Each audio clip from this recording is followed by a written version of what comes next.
Chico, mi primera pregunta sería, ¿cuándo se dio cuenta Chico Sánchez que tenía que hacer un llamado de advertencia a lo que es el orden mundial o lo que el orden mundial está significando para el mundo actual?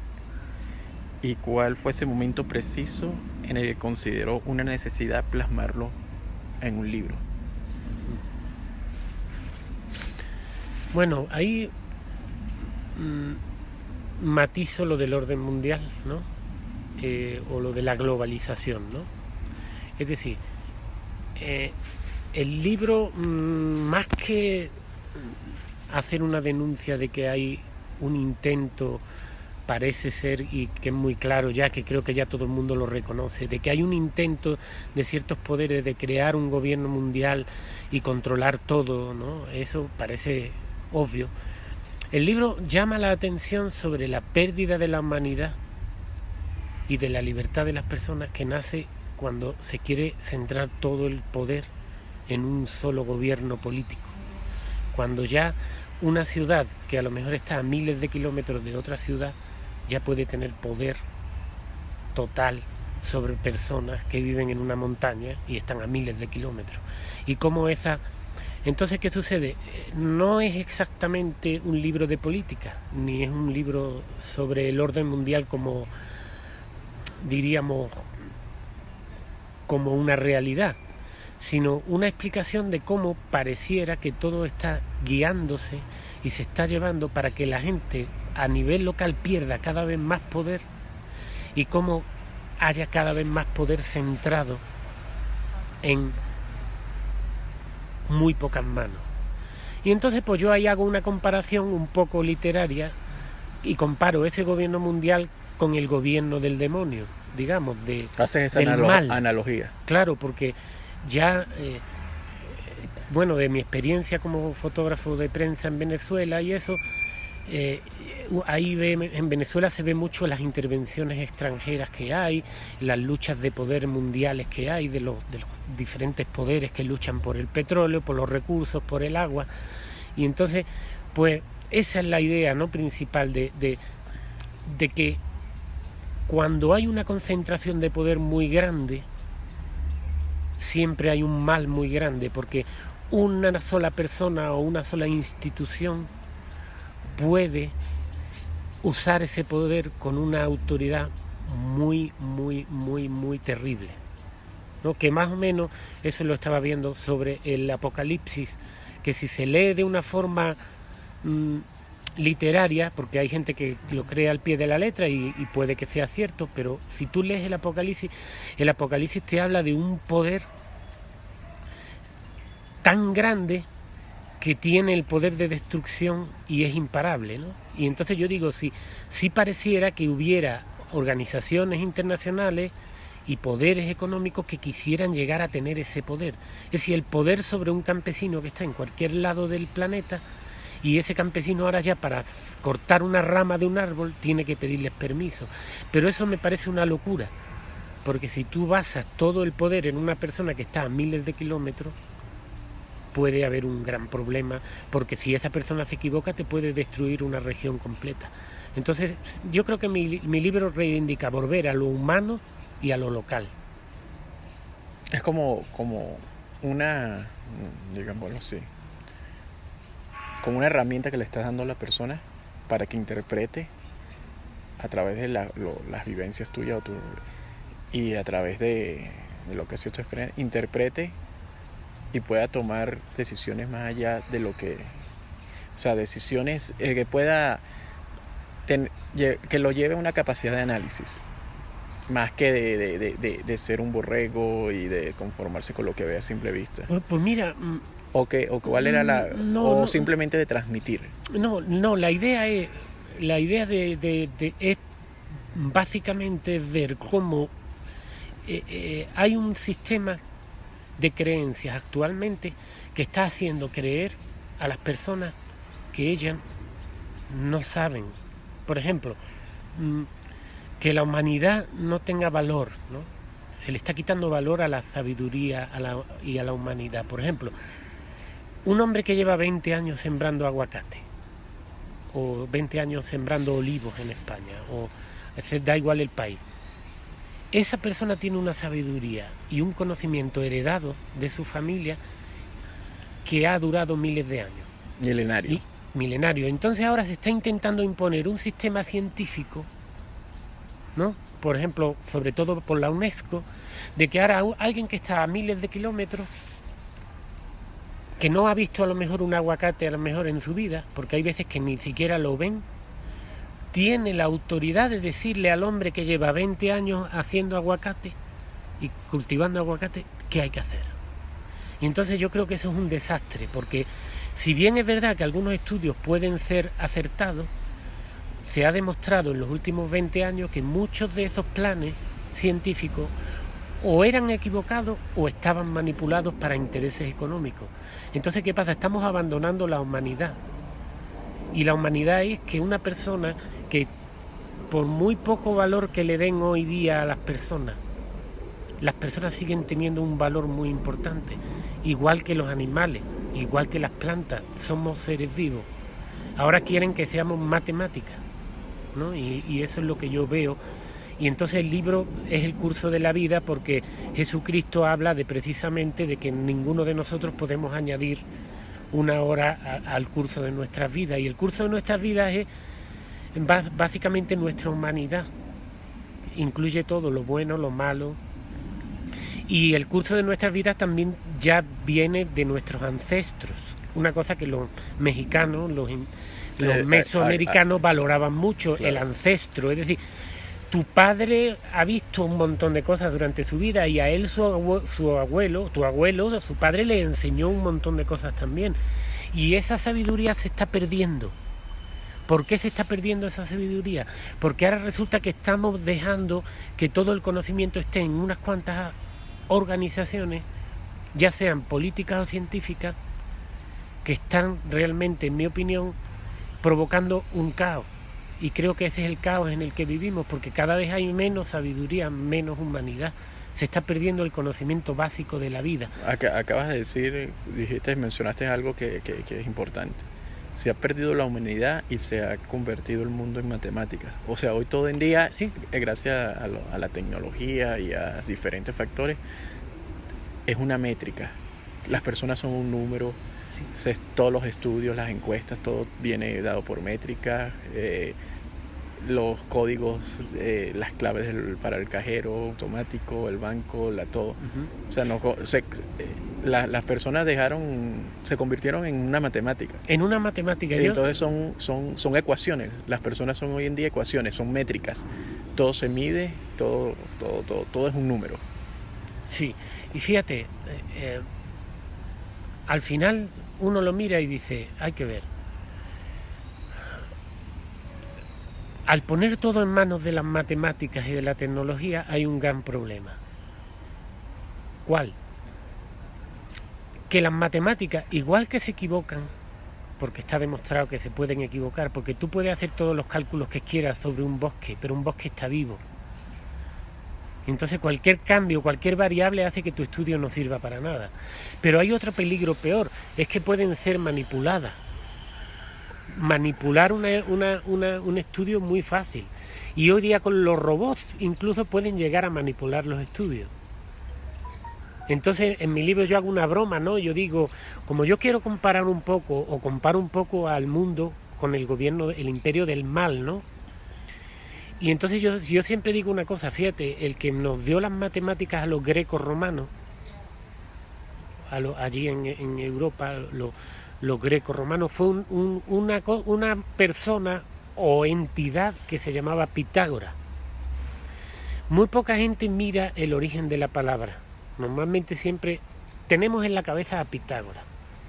Pero es que Pitágoras significa reunión de serpientes, porque ágora es reunión, y pita viene de pitón. Las pitonisas, que eran las serpientes que adivinaban en el oráculo. Sí, entonces, hago esa comparación que es un poco de la filosofía judeocristiana, ¿no? Del demonio, pero fue por esa cultura de Pitágoras que nosotros ahora vemos en un ser humano un número. Y es verdad que un estudio puede dar ciertos resultados, pero hay veces que una persona tiene más valor que un estudio, y eso ya no está pasando. Hoy día valen más las cifras matemáticas que la persona. Entonces eso es un gran peligro, porque entonces ya podemos estar como lo que pasó en la Guerra Mundial, que ya a una persona le pueden poner un número en el brazo y entonces ya esa persona no tiene derecho a vivir. ¿Y quién decide quién vive y quién no? Entonces ya es un juego de ser dioses. Están jugando a ser dioses, y si uno mira la historia, cada vez que en Roma o en algunas otras civilizaciones los políticos jugaron a ser dioses, o no los políticos, porque los políticos al fin y al cabo forman parte, los hombres. Cuando los hombres juegan a ser dioses, pasan cosas muy malas en el mundo, ¿no? Dios debería estar por encima, ¿no? Pero en mi opinión debería haber esa voluntad de que todos tenemos un derecho a la vida, no somos un número.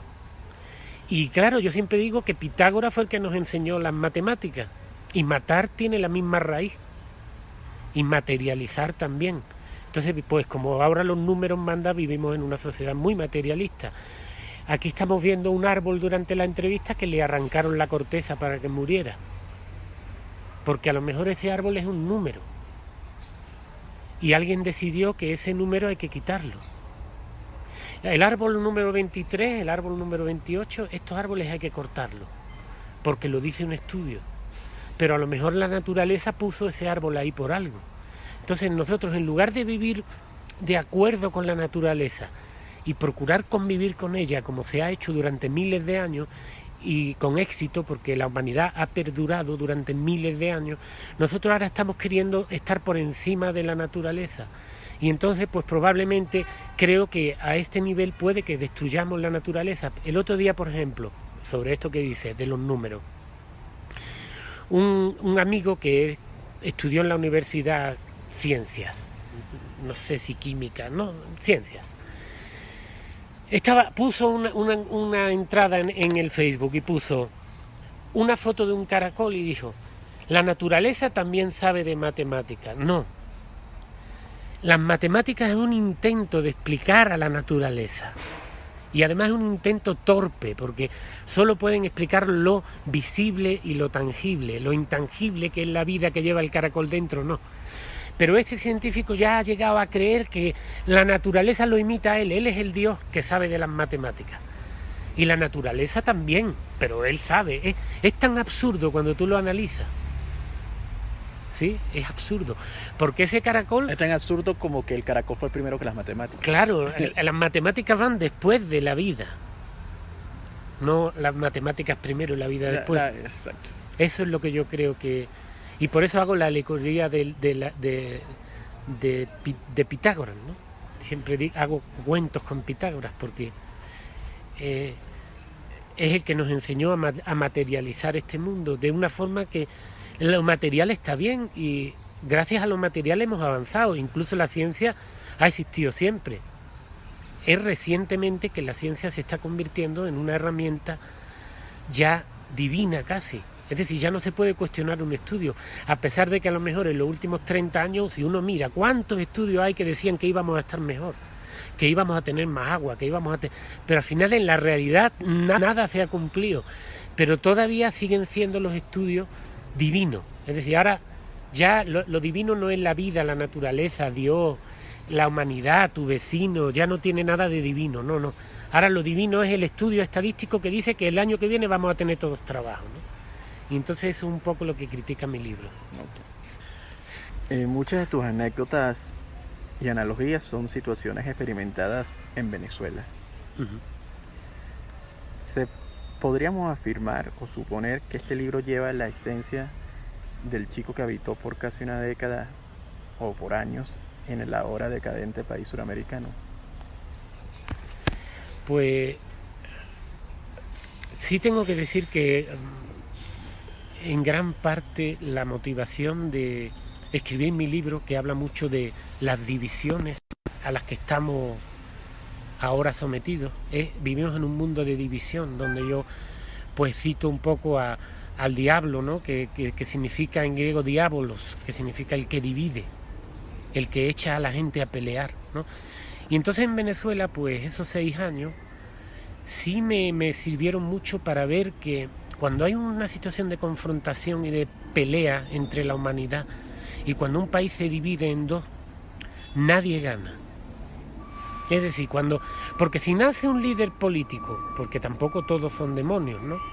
Pero cuando nace un líder político que de verdad busca la unión del país, que las cosas mejoren, puede haber conflicto. Pero como el hombre está intentando que las personas se unan y que el país eche adelante, siempre la salida es hacia adelante. Pero cuando los dos bandos buscan la confrontación, entonces esa división y esa confrontación los va empobreciendo a los dos. Nadie gana. En la situación de guerra o en la situación de enfrentamiento nadie gana. O en la situación de... Entonces en mi libro yo intento, ojalá, ¿no? Lo que pasa es que cambiar el mundo con un libro es imposible ahí, ¿no? Sino que simplemente uno escribe. También es una necesidad que yo tengo personal de sacar todo eso que aprendí, y es como, a lo mejor diríamos, una forma de yo liberarme un poco de esa carga de no contar las cosas, ¿no? Las cosas hay que contarlas cuando uno las vive. Yo tuve el privilegio de ver el conflicto venezolano durante 6 años. Entonces en mi libro yo no culpo a nadie. Yo digo que todos tienen la culpa. ¿Por qué? Porque nadie busca el bien común. Siempre es una lucha de poder. Y siempre es un ataque al otro. No es una forma de ver cómo uno va a ayudarle al otro a levantarse, ¿no? Y entonces pues ahí yo es donde entro en la mitología griega, porque he querido que este libro fuera explicar un poco esa mitología, y hablo de eso, de la división, ¿no? De que ahora estamos en un mundo dividido. Y entonces por eso yo hago la comparación de que en el poder el que se está metiendo ahora es el diablo, que por eso que significa el que divide, o el que pone a la gente a pelear unas con otras. Entonces, más claro, digo, aunque sea casualidad, no importa, pero la imagen es clarísima, ¿no? Estamos viviendo división, cuando deberíamos de estar viviendo humanidad, y la humanidad no es lo que dicen ahora muchos globalistas, de que los seres humanos son un problema, ¿no? Los seres humanos han vivido miles de años en este planeta, y no ha pasado nada en este planeta. Son las nuevas ideas que están deshumanizando a las personas y deshumanizando nuestra sociedad, las que están provocando el problema. Entonces yo no creo eso que se dice ahora de que la humanidad es el problema, no lo creo. Yo creo que el problema es precisamente la deshumanización a la que están llevando a la humanidad. A su pérdida de esencia. A la pérdida de su esencia. De la esencia, del amor, de la compasión, de todas esas cosas que la misma religión mucho tiempo promociona, ¿no? La religión puede estar equivocada, pero por lo menos busca un ideal de unión, de amor, de familia, y eso ya se perdió. Ahora ya es sálvese quien pueda, ¿no? La ciencia, sálvese quien pueda. Pongo un ejemplo en mi libro, el que inventó el futurismo. Eso es algo que... El que inventó el futurismo dijo que el manifiesto futurista iba a crear el puñetazo, la división, la violencia, la destrucción. De verdad, si alguien quiere de verdad comprender lo que está pasando en el mundo, que busque el manifiesto futurista, que se hizo en Francia a principios, creo, del siglo XX, y ahí va a ver que todo este caos que estamos viviendo fue ideado por unos movimientos artísticos. No sé si es que eran locos simplemente, o no saben lo que están haciendo, o sabían lo que estaban haciendo. Eso nunca, yo no lo podré saber, no puedo ir a París al año 1920, pero creo que se llama no me acuerdo el nombre, no lo pongas, pero el manifiesto futurista es una prueba de que o estamos en manos de locos que crearon el movimiento futurista y del progreso y del desarrollo que nos está destruyendo, o todo formaba parte de un plan, y por eso esta gente que crearon el movimiento futurista ya sabían que íbamos a acabar todos a golpes, a bofetadas, porque ellos lo promocionan. Si quieres después era la intención final. Después te mando la cita para que la pongas, si quieres. No me acuerdo literal. Muchas de las vivencias que están plasmadas en tu libro tienen que ver con tu profesión de fotoreportero. ¿Qué te ha llevado hoy en día a ser tan crítico de ese ejercicio periodístico? Fíjate, no critico la prensa como tal, igual que por ejemplo las autoridades, los políticos, siempre han existido. No, porque de verdad algunas veces en la sociedad hace falta uno que tome, en un pueblo ahí hace falta una cabeza, alguien que, no que sea autoritario como ahora, ¿no? Sino alguien que... Entonces, siempre existió la prensa. Antes era el voceador que llegaba a la plaza del pueblo y decía, el trigo ha subido, el trigo... Sí, que tenía a lo mejor que llegar con escoltas para que no le pegaran, porque... Sí, era más o menos lo mismo. Entonces... O los cronistas. Los cronistas, la ciencia ha existido. Los cronistas han existido toda la vida. Claro. Los historiadores. Y eso eran, de cierta manera, los periodistas de su época. Mi crítica ahora, yo como fotoreportero, pues mi crítica es que últimamente, y ya lo estamos viendo, la prensa ya es, tú te metes en Google, es el mejor ejemplo que pueden hacer las personas. Tú te puedes meter en un buscador, quita Google para no darle publicidad. Tú te metes en un buscador de internet y tú pones una búsqueda sobre una noticia y tú ves 3 páginas o 4 páginas y todas las noticias dicen lo mismo. A eso ha llegado ya el periodismo. Igual una falta de realidad algunas veces tremenda. Y no porque no haya periodistas buenos, sino porque ya se está controlando la información de tal forma que aunque cuando un periodista hace algo bien y lo publica, no sale. O sale en la página 10 en chiquitito. Hay una plantilla prácticamente y si no entra en esa plantilla se rechaza. No, y además ahora, por ejemplo, el enfoque en los deportes, el enfoque en la farándula, ese es el enfoque. Y no hay cosas muy importantes que están pasando en el mundo. Sí, por ejemplo, países que están pasando problemas económicos, miles de cosas que están pasando en el mundo. Y lo más importante es ver quién llega primero en una carrera de 100 metros. Esa es la portada de un periódico. Entonces, bueno, yo conocí periodistas y yo no tengo nada en contra. De hecho, todavía hay mucha gente que gracias a ellos, periodistas que gracias a ellos, nos estamos siguiendo enterando de cosas. Es decir, hay gente que está luchando por el periodismo, no voy a decir que...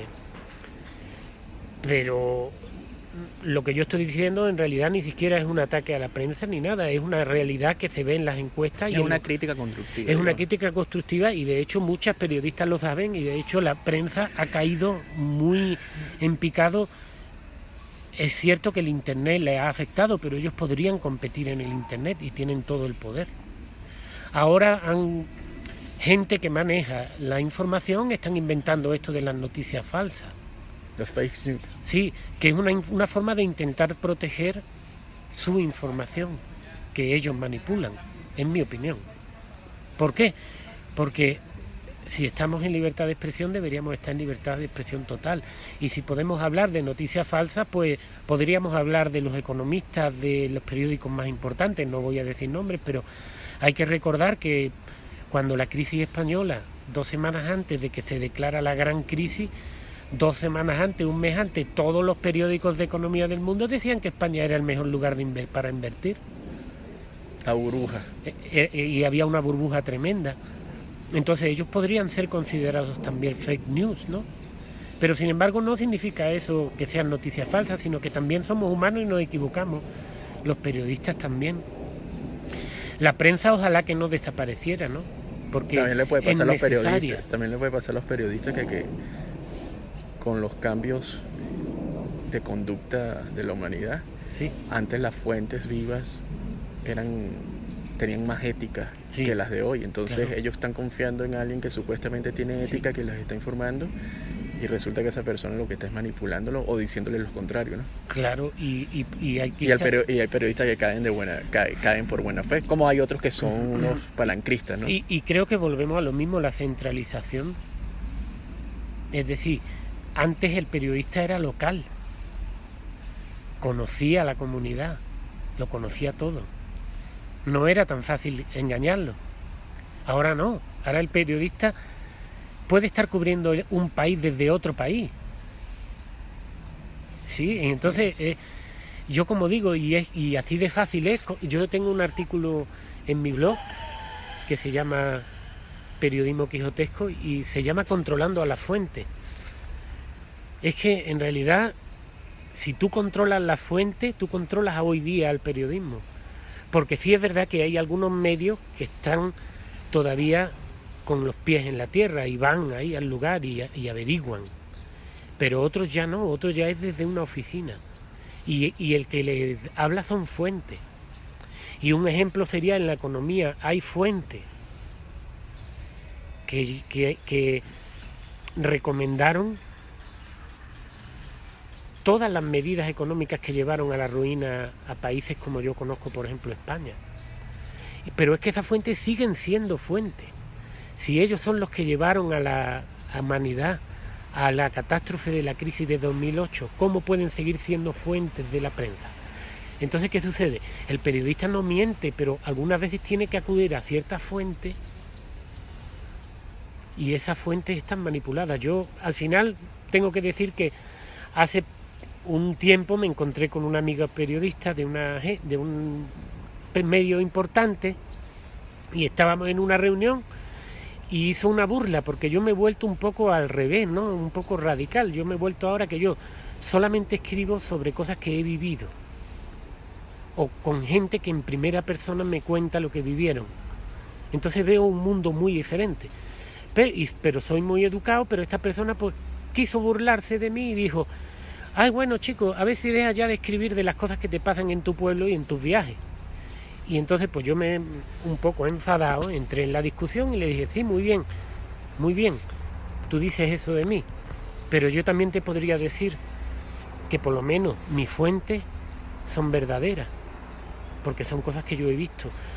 Tú tomas el teléfono y llamas a una fuente que es, Dios sabe quién es, ni lo conoce, ni sabe si te está mintiendo o no. Entonces eso es lo que creo, ya que me preguntas sobre el periodismo, eso es lo que yo creo que está pasando. ¿Cuándo empezó a ser la Biblia una guía para tu vida y que te llevara a hacer una retrospectiva de cosas que habías vivido en el pasado y hacer esas analogías que antes no, a lo mejor no las entendías y luego la Biblia te dio una explicación para tener esa percepción hoy en día muy diferente a la que tenías antes de hacer esa lectura? Sí, fíjate,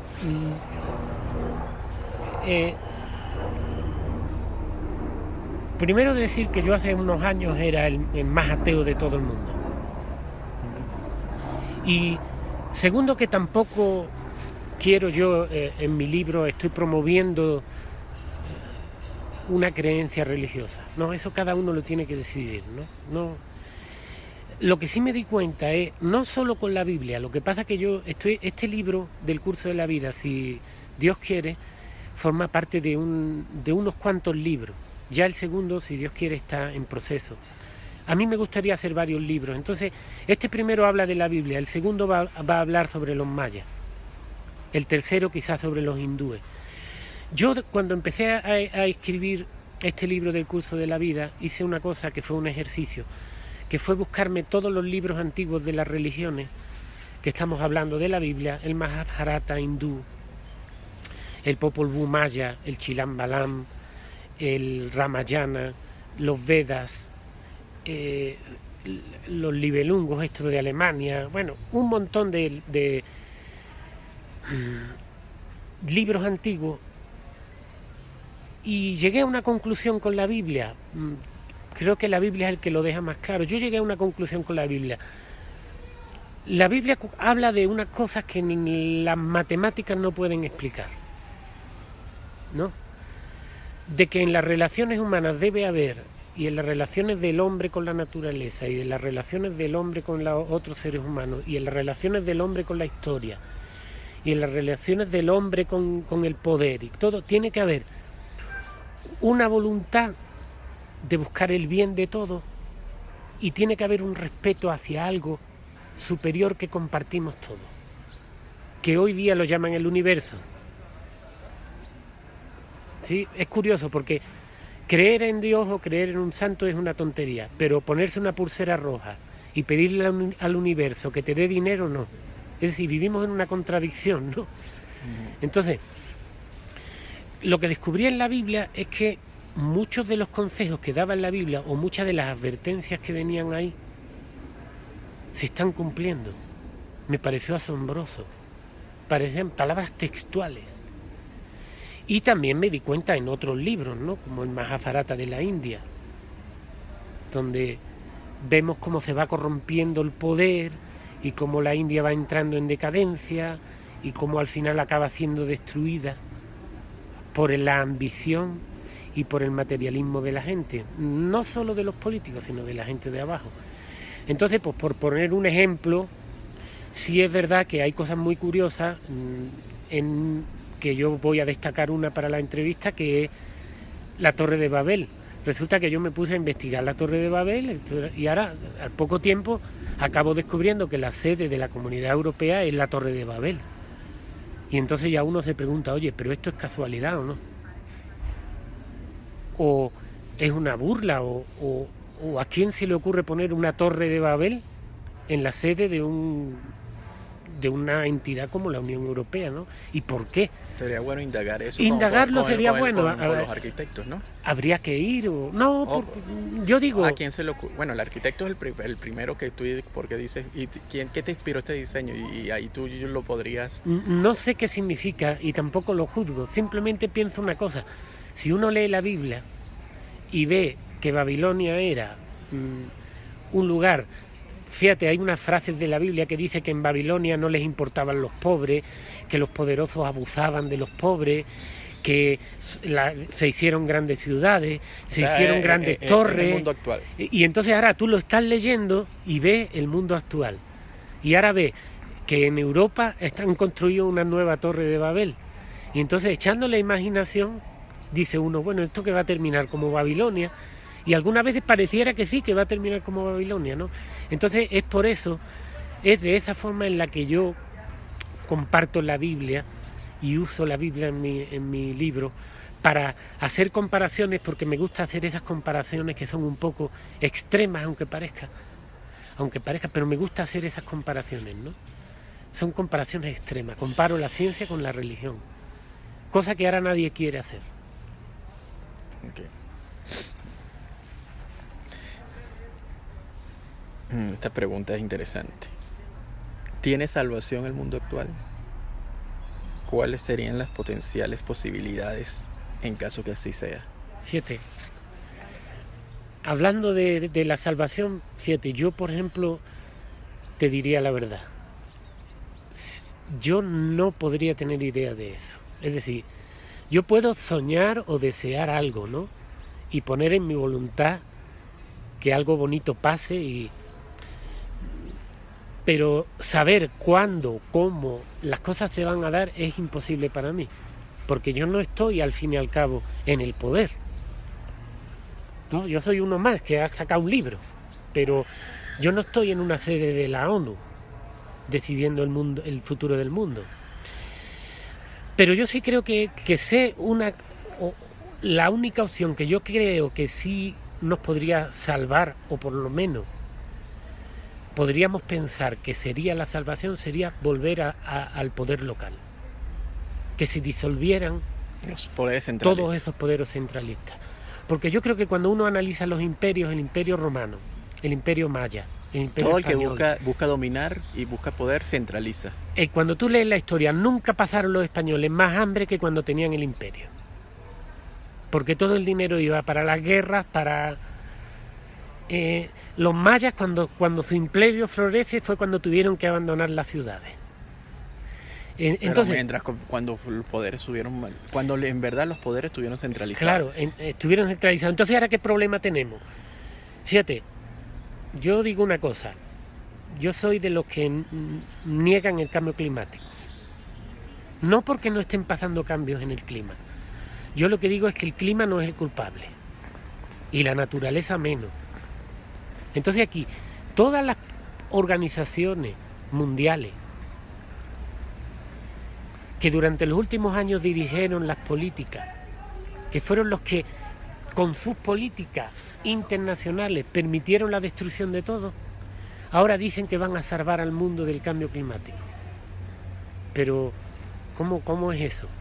Si tú eres el mismo que prometiste hace 30 años o 20 años como asociación científica o política internacional, le prometiste a los países que iban a estar mejor y ahora los países están destruidos, y tú mismo, como la misma asociación internacional... Bueno, eso como el Fondo Monetario Internacional, Banco Mundial, destruye una economía y van de salvadores a claro, darle un crédito, ¿no? Entonces, claro, ahí hay muchas teorías ahora, ¿no?, que empiezan a salir teorías... O las asociaciones de protección de los animales, que resulta que quien la financia, por ejemplo, en el caso de una de estas famosas que tiene el osito panda de simbología, sí. Uno de los principales financiamientos era del rey Juan Carlos, sí, que va a cazar elefantes a sí, África. Entonces, sí, cuando te das cuenta, es como o las petroleras que destruyen y contaminan y crean un espacio verde para mostrar que el frente. el frente. Le pasaba con PDVSA en Venezuela. Claro, y entonces en ese asunto, ese yo creo que es el grave problema, la injerencia de esos organismos internacionales en los países. Y después esos países se ven obligados a ponerle a los campesinos... Claro. O los que hacen los laboratorios. Claro, imposiciones. Yo te provoco la enfermedad y te doy la medicina. Ay, yo no digo. Entonces ahí es donde está el problema. Entonces yo digo, si tú me dices una solución, yo digo volver a la humanidad, pero no a la deshumanización que hay ahora, porque dicen que la culpa de lo que está pasando es de los humanos, pero yo mismo, por ejemplo, me veo obligado algunas veces a comprar plástico porque no hay forma de no comprarlo. Claro. Entonces, pero elegirías entre un chamán que te da una medicina o una farmacia, ¿con quién te quedarías? Mira, pues yo te digo una cosa. Fíjate, a lo mejor ahora mismo yo creería mucho en la dieta, más que en la curación del chamán o del médico, sino más bien en la dieta y en el estilo de vida. Claro, yo por ejemplo estoy en una ciudad y tengo el problema de la contaminación, de los coches, de todo, ¿no? Los aviones, los mismos químicos que se usan para limpiar o para matar insectos o ratas. Sí, porque se habla mucho de los coches, porque uno lo ve, pero sí, ¿cuánta cantidad de aviones no te pasan por arriba que tú no sabes, ¿no? Claro, entonces, pero es que si viviera ahora mismo, como por ejemplo en España, hay lugares que hay tanto monocultivo y se echa tanto químico que también es un lugar malo para vivir. Y todas esas imposiciones yo creo que se hacen desde arriba. Entonces yo creo que la única salvación que hay es volver a la humanidad y volver a lo local. Así que el poder es local. Es decir, que nadie sabe mejor cómo cuidar un bosque que un campesino. Yo pongo un ejemplo. Mi padre era campesino. Yo he vivido las dos caras. Eso es un privilegio. Yo he vivido lo que es un campesino de un pueblo pequeño, que yo de niño, la puerta de mi casa era de tierra, de barro, y yo me encantaba cuando llovía tirarme en el barro allí, llenarme de barro, y yo vivía jugando en los árboles, y mi padre me llevaba al campo a sembrar, y después estuve en una cumbre de presidentes viendo cómo manejan el mundo desde arriba, un montón de presidentes de un continente. Entonces, yo pude comparar esos dos mundos. Yo creo que eso es un privilegio y es lo que a mi libro, en mi opinión, aunque eso sea arrogante decirlo por mi parte, eso le da valor a mi libro, que es la visión doble. Pero yo te digo una cosa, mi padre me llevó hace 15 o 20 años, no recuerdo cuánto, hace un montón de años, mi padre me llevó delante de unos árboles. Ese era un bosque que él vivía ahí, él vivió muchos años ahí. Ellos tenían unas técnicas milenarias para conservación del bosque, para evitar incendios, que era quitar las ramas viejas, las ramas secas, las quitaban y hacían carbón con ellas. Llegaron los ecologistas y les prohibieron hacer carbón. Y las ramas las ramas secas empezaron a quedarse ahí. Y me acuerdo que un día mi padre me dijo, mira hijo, esos árboles se van a morir y después se va a quemar el bosque. Y no podemos hacer nada porque no nos dejan los ecologistas. Y efectivamente ahora Europa está ardiendo. ¿Y la culpa es del cambio climático? ¿O de quién es la culpa? Porque antes no ardía. Pero lo que pasa es que cuando ya se hacen los movimientos equivocados, cuando ya se pone a cargo de un bosque a una persona que está en una ciudad a 100 kilómetros o a 1000 o a 2000 Simplemente kilómetros, porque tiene un título de ingeniero forestal. Tiene un título de ingeniero no sé qué, y ahora llega al anciano, y es que los ecosistemas son... Es decir, lo que funciona en un bosque no funciona en el bosque de al lado, que está a 10 kilómetros. Y entonces ahora tenemos un tío, por ejemplo, en el caso de Europa, desde la Comunidad Europea, y manda una orden y la aplican en dos bosques que son completamente diferentes. Es que es una locura. La naturaleza tiene cómo y sabe cómo evitar los incendios, todo, o sabe cuándo se tiene que quemar. Incluso la naturaleza decide cuando algo se quema. Pero nosotros ya somos dioses, ya la naturaleza no es nada, ya Dios no existe, como decía el alemán, el de Zaratustra, Nietzsche. No, ya Dios no existe, venga, ahora todos somos dioses, ¿no? Y lamentablemente eso no es cierto, porque... eso lo decía Nietzsche y se lo creyó mucho, y se lo creyó mucho Hitler, ¿no? Y se lo creyeron mucha gente, y se lo creyó Hitler, y se lo creyó mucha gente, que Dios ha muerto, pero al final Dios, lo quieras llamar universo, lo quieras llamar naturaleza, lo quieras llamar, yo qué sé, porque no me sé los nombres que les dan, pero ahora a Dios le dan muchos nombres. Pero todo el mundo dice que yo soy Dios, y yo en lo personal, eso es lo que yo digo en el libro, no somos Dios, somos parte de un todo. De una creación. Pero esa creación, ese todo, eso que llamamos Dios, eso es algo superior a nosotros. Y cuando nos creemos dioses ya tenemos pues el problema que tenemos ahora, que tenemos asociaciones internacionales como la Unión Europea y eso, que ellos quieren decidir lo que hace un mexicano en la selva históricamente como dices tú, ha sido cíclico. Las diferentes civilizaciones, cuando se han creído dioses, se han destruido, ¿no? Se han autodestruido. Y es un ejemplo aquí mismo en México, son los mayas, ¿no? Sí. Que tuvieron tanto, pero al creerse dioses ya retaron a la naturaleza, y se autodestruyeron. Yo el caso que yo sí te puedo asegurar es el caso muy sencillo, y que la verdad es los mismos romanos y los mismos los reyes de Mesopotamia, de la antigua Babilonia, que los declararon dioses, y todos les fue muy mal, esos imperios. Y los mismos romanos, el César dijo: yo soy Dios, no hay Dios, soy yo. Sí, no, y Roma acabó en cenizas. Pasó, ¿no? Pasa con los egipcios también. Claro, los egipcios, el Ramsés. Todos cuando se creyeron. Sí, entonces bueno, ese es el punto. Yo creo que la única salvación es volver a respetar a los seres humanos. Una persona que está en un campo y es un campesino, y está en un campo y está rodeado de árboles, no hay nadie más interesado que esa persona en conservar ese campo, y en que ese campo no se queme, y en que ahí haya agua. Es decir, el campesino nunca va a destruir su medio ambiente. Ahora, después se llegan con máquinas, con proyectos y con lo otro que destruyen todo, y se culpa al campesino.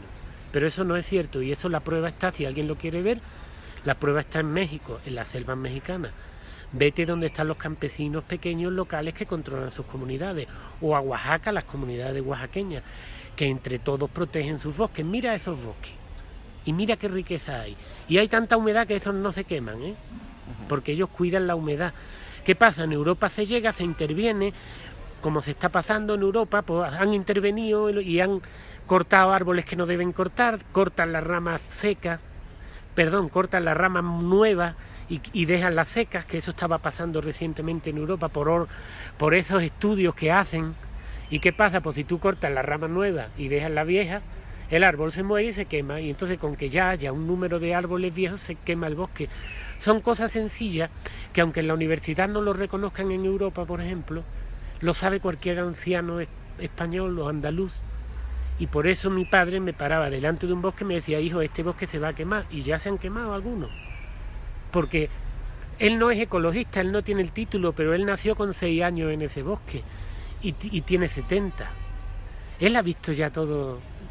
Y ahora viene el otro desde la ciudad y que lo que estudia es en un laboratorio que yo no sé, que pueden ver, perdón, que yo soy ateo, pero hoy día soy muy ateo, pero de la ciencia, ¿no? Yo digo, ¿cómo vas a comprender tú un bosque en un laboratorio mirando por un tubo?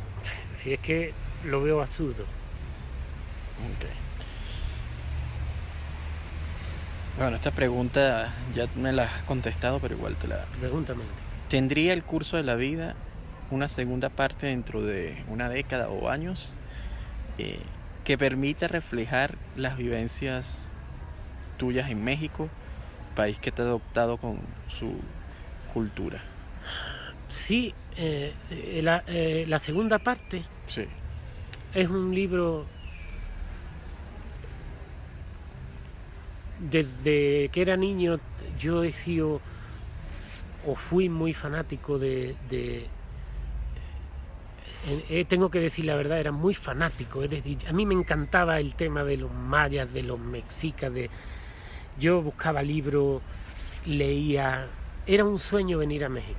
Entonces cuando llegué tuve la oportunidad de viajar y tuve esa suerte que me dio Dios de poder durante 12 años, sin ninguna idea de escribir un libro, Durante 12 años yo empecé a viajar, fui a Chichén Itzá muchas veces, fui a Monte Albán, entonces empecé a ir a todas las comunidades mayas de Guatemala, a Belice, ¿no? Petén, Caracol en Belice, y empecé a viajar y después de 12 años, sin darme cuenta, empecé como a tener un testimonio aquí de un maya, y me di cuenta de que tenía un libro.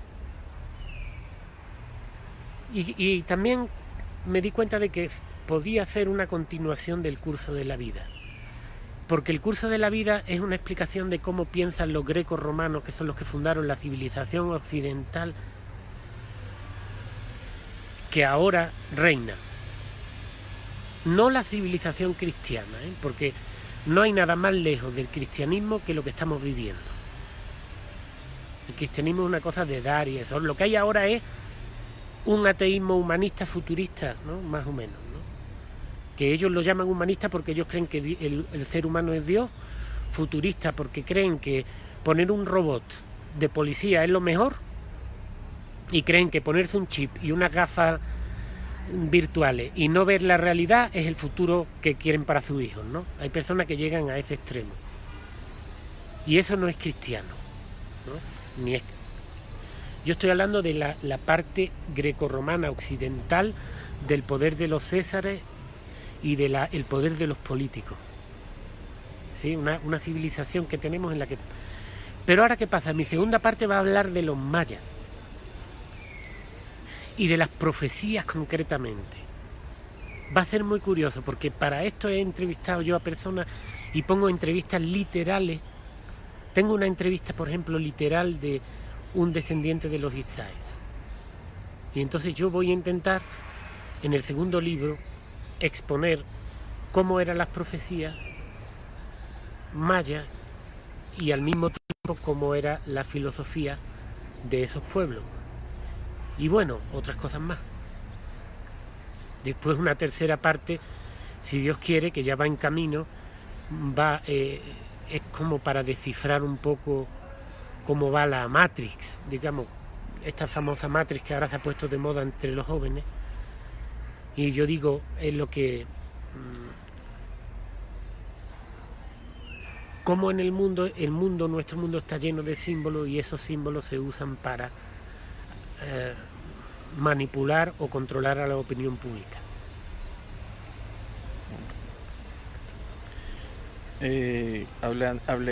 Hablemos de las influencias y experiencias. ¿Qué importancia tienen las etapas de Chico Sánchez en la inspiración de lo que fue el curso de la vida? Y alguna que haya sido que te haya dado un mayor aporte para plasmarlo en el libro. Cuando hablamos de experiencias son desde músico hasta fotoreportero. Hace poco me decía un amigo y en el fondo a lo mejor tenía razón, ¿no? Decía, oye, él vive dentro de lo que es hoy día nuestra sociedad, ¿no? Para nuestra sociedad es una locura pensar. Es decir, me decía, no, tú no te preocupes, mira, yo veo el partido de la NFL, el viernes, sábado y domingo veo la NFL 14 horas. ¿Bebo cerveza? No te preocupes. Y otro te dice, no, yo no sé para qué te metes en problemas y escribes que si eso no lo va a leer nadie, si esto mejor dedícate a otras cosas, si lo mejor es ver el fútbol. Entonces vivimos en una sociedad que eso es lo que ahora impera. Entonces, hacer lo que yo estoy haciendo, pues para muchas personas es una locura.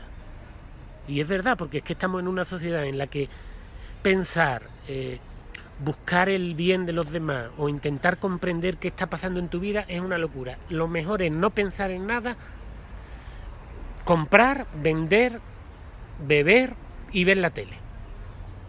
Y mientras más telenovelas y eso, mejor, ¿no? Ese es como el ideal que ahora están vendiendo. O ver películas de estas de Hollywood que a lo mejor está 5 minutos y todavía no ha pasado nada real de importancia en la película. 5 minutos ahí viendo y la película en sí es una repetición de la anterior y ya sabes lo que va a pasar al final y a lo mejor Batman 1, Batman 2, Batman 7, Batman 14 y pasa un año y otro Batman y otro y así, una década, 2 décadas, ¿no? Y siempre en la misma película. Sí, Rápido y Furioso. Sí, y entonces, dentro de ese mundo, pues, lo que yo hago es una locura. Sin embargo, hay un por qué yo decidí escribir ese libro, ¿no? Sí, vamos a poner un ejemplo. En una autopista y tú vienes en sentido contrario a todos los... No, más bien, yo no me meto en la autopista. No, en este caso yo estoy loco porque no me meto en la autopista. Se va por el camino de tierra. Hasta el que se mete en la autopista en camino contrario está en el sistema. Porque está intentando cambiar el sistema desde dentro. Digamos, es buena esa que dicen, ¿no? Es muy bueno. Mira, el que se pone, por ejemplo, si yo mañana le dijera a la gente que la solución política de cualquier país es irnos todos a tirar piedra y a romper bancos y a meterle fuego a iglesias o a hacer ese tipo de violencia, si yo llamara a eso, yo sigo yendo dentro de la autopista. Lo que pasa es que yo estoy suicida yendo en contra de la autopista. Ese no es el camino. El camino, creo yo, es hacerle ver a la gente que el sistema en el que vivimos está tomando un camino que es equivocado y que si seguimos nos vamos a estrellar todos unos con otros. Pero no es la solución, yo creo, no es la violencia irracional, sino la conciencia de que lo que estamos haciendo es equivocado. Que a lo mejor podríamos vivir sin esa autopista y podríamos crear otro sistema menos dañino. Pero claro, eso desafía al sistema, entonces por eso a las personas que escriben libros como el mío es muy normal que a mí me critiquen ambos bandos siempre. Es normal, no es que sea malo tampoco, la crítica es buena, pero es decir, conmigo nunca va a estar de acuerdo a lo mejor uno de izquierda, porque como yo hablo de la Biblia, pero a lo mejor uno de que sea científico tampoco, porque como yo cuestiono la ciencia. Sí, uno de derecha tampoco, porque tú cuestionas el Banco Mundial. Claro, el de derecha tampoco. Entonces, ¿qué sucede? Ahí es donde te das cuenta tú de que solamente las personas que tengan la concepción de que se puede cambiar el mundo, pero hacia algo nuevo. Entonces, la mayoría de las personas van en la autopista. Y el secreto no está en ir al revés o no ir, porque eso es ir... El secreto está por el camino de tierra. En pensar en algo nuevo, claro. Y por el camino de tierra que va paralelo. Ahora mismo parece que la solución es volver al camino de tierra, volver a la naturaleza. Ya se ha demostrado por la historia, es más sustentable. Es más... Volver al campesino. Aquí mientras que nos entrevistan tenemos ahí a los colibríes. Mira qué colibrí hay ahí. Mira la ardilla que hay aquí. ¿La ves ahí? Nos está observando. Está esperando a ver si le echamos de comer. Ahora vamos a comprarle algo de comer. Entonces, esta naturaleza, si nosotros viviéramos en armonía con ella, nosotros viviríamos mucho mejor que vivimos Pero esa ahora. ardilla es muy sabia, por ejemplo. Claro, Esa ardilla sabe que nosotros somos unos hombres de buena voluntad. sí, por eso se acerca. Por eso está ahí como que escuchándonos. Claro, Porque si no fuéramos así, ya estuviera en la rama arriba. ahí va. Ahora, ¿qué sucede? Queremos controlarlo todo. Algunas veces hay que cortar la rama de un árbol. Es necesario. Pero nos hemos vuelto radicales. El ecologista dice que no se puede cortar ni una rama. Cuando muchos de los bosques, incluyendo la selva, han sido intervenidos por los seres humanos, igual que por los animales. Sin embargo, ellos lo quieren controlar todo de una manera radical. Y otros dicen, no, la naturaleza da igual, podemos arrancar todos los árboles y echamos todos los venenos que queramos y destruimos todo lo que queramos y no pasa nada. Y entonces, bueno, pues el problema que yo digo, o lo único es el punto medio, ¿no? Que nosotros, las personas que buscan el punto medio a esta sociedad de ahora no le convienen. ¿Por qué? Porque esta sociedad se basa en la división, en la violencia. Por eso yo pongo al diablo, Por eso, diablos, en mi libro. No, el equilibrio no le conviene a la gente. El equilibrio Al poder al ese. poder no le conviene el equilibrio. Pero digo, no al poder, porque fíjate, ha habido épocas de la humanidad donde ha habido grandes poderes como ahora, políticos y todo, y la sociedad ha funcionado mejor o peor. Pero no había el caos que hay ahora. Simplemente es que ahora pienso yo que, sobre todo son las asociaciones internacionales, yo ni siquiera creo que sean los países, ni los estados, ni los ayuntamientos, no, es a un nivel internacional, creo yo, aquí el problema. Páralo un momento, vamos a comprarle pan, ¿sí? Te espero aquí. Sí.